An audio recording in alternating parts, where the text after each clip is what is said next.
Have you ever wondered why that person is so present in your thoughts? It could be an ex, a crush, or even someone you barely know. It's as if that person has taken up residence in your mind without your permission. Without explanation, they keep popping up, like an uninvited guest. The good news is that this doesn't happen by chance or mistake. Carl Jung, one of the most important psychologists in history, believed that if someone is constantly present in your mind, it's not. In fact, coincidence can be one of the best signs of better self-understanding. So it's actually a romantic obsession or something deeper that you're not even aware of. Let's decipher this phenomenon, including the shadow, the anima, and moods. Projection and even synchronicity can lead you to see the other person in a completely new light, or, who knows, realize that it's not them who matters but you. Jung once said, "He who looks outside dreams. He who looks inside awakens." The human mind is like a labyrinth filled with secret passages that lead us to incredible discoveries about ourselves. Yet most of us never explore these dark corners. Instead, we go about our daily lives while our subconscious works silently in the background, while someone constantly comes to mind. Jung believed this was not a mere coincidence, but a warning signal from the subconscious. Imagine your mind as an iceberg, the tip of which represents everything you know and perceive, like your thoughts, feelings, and memories. But most of the iceberg is submerged, invisible to you, and that's where your repressed desires, fears, and unresolved emotions reside. If someone keeps popping up in your thoughts, it's probably because they've awakened something deep within your subconscious. Perhaps they said something that reminded you of a moment in the past, or perhaps it's something you'd like to be. According to Jung, this doesn't happen by chance, but a sign of what's going on inside you. Don't worry.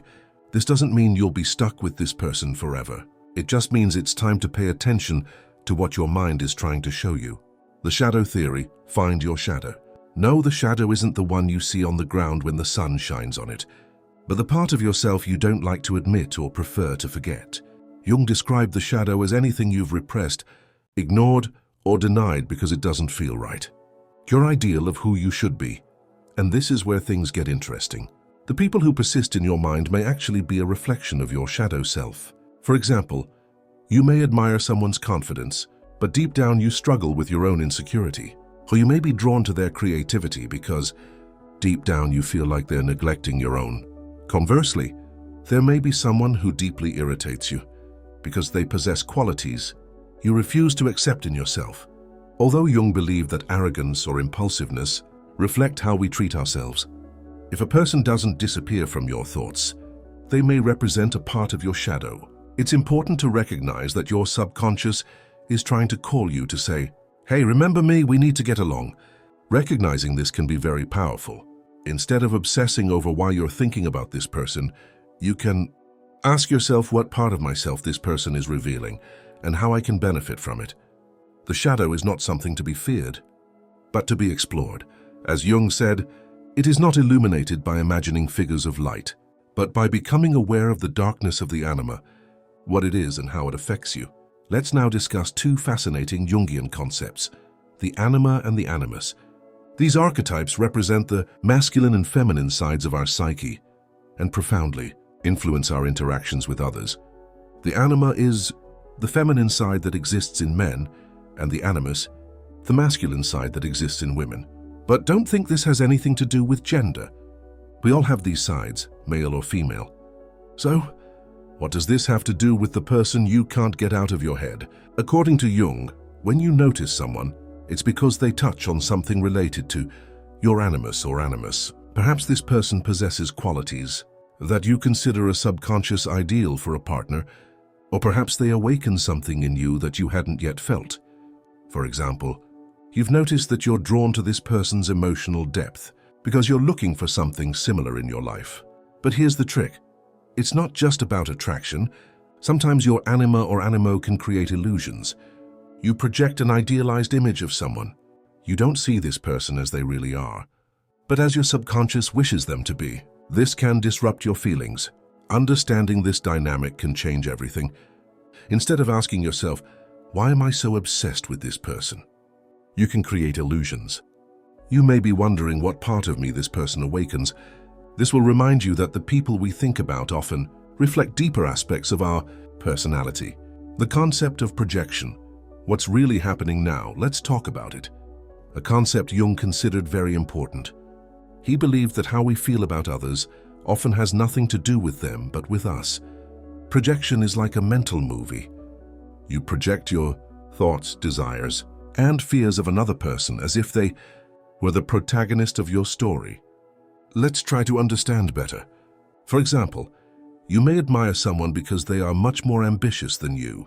In reality, this may reflect something you would like to have more of in yourself, or something you already possess but have not yet recognized. Or conversely, you may hate someone because they remind you of something you fear in yourself, such as being too critical or cold. Your subconscious uses this person as a screen to project parts of yourself that need attention. The hard part is that it's easy to mistake these feelings for reality because the projection seems so real.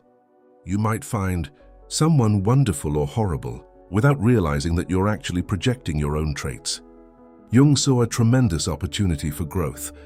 When you realize you're obsessing over someone, whether because you find them amazing or unbearable, stop and ask yourself, what am I really seeing here?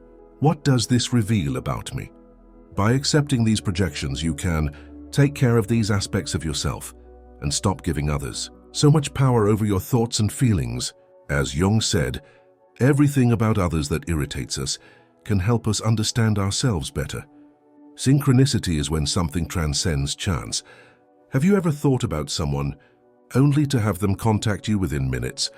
Or perhaps you've been thinking about someone for weeks and suddenly reconnected with them completely unexpectedly? It's as if the universe is playing a trick on you, sending you what Jung called a sign. This is synchronicity, when events occur with meaning, like coincidences with a specific purpose. He believed this was no coincidence. Jay defined synchronicity as moments when events are linked, not by a cause and effect relationship, but by a relationship of meaning. In other words, when your thoughts align with external events in a way that seems to have special meaning, this is a sign that something deeper is happening.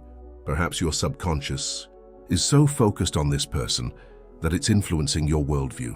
The world around you, or perhaps an even greater force, connects your inner world to the outer world. It's important to note that for Jung, synchronicity isn't just a coincidence. It's a call to reflect on why this person came into your life and what you need to learn from them.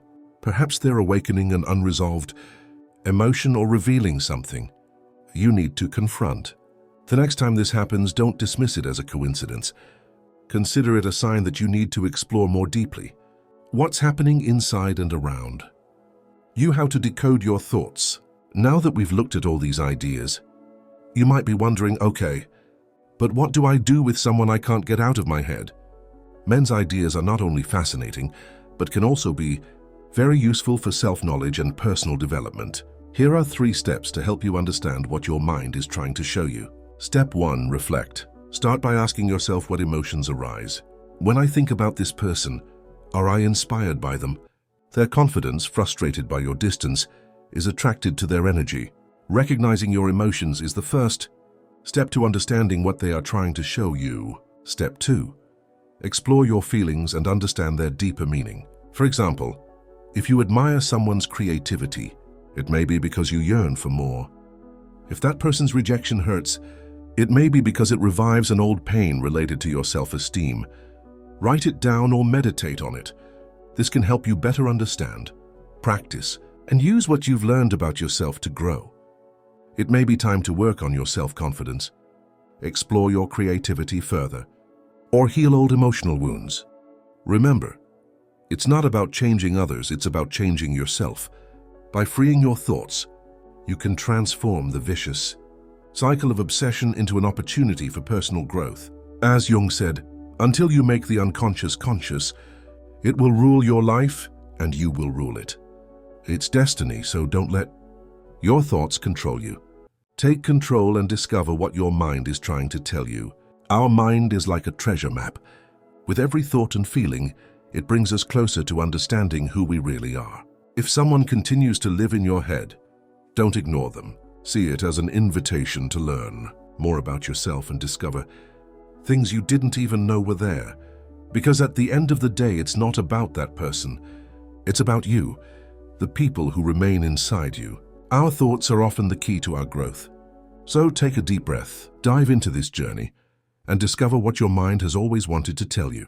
If you enjoyed this content, don't forget to like the channel, subscribe, and share this video with your friends.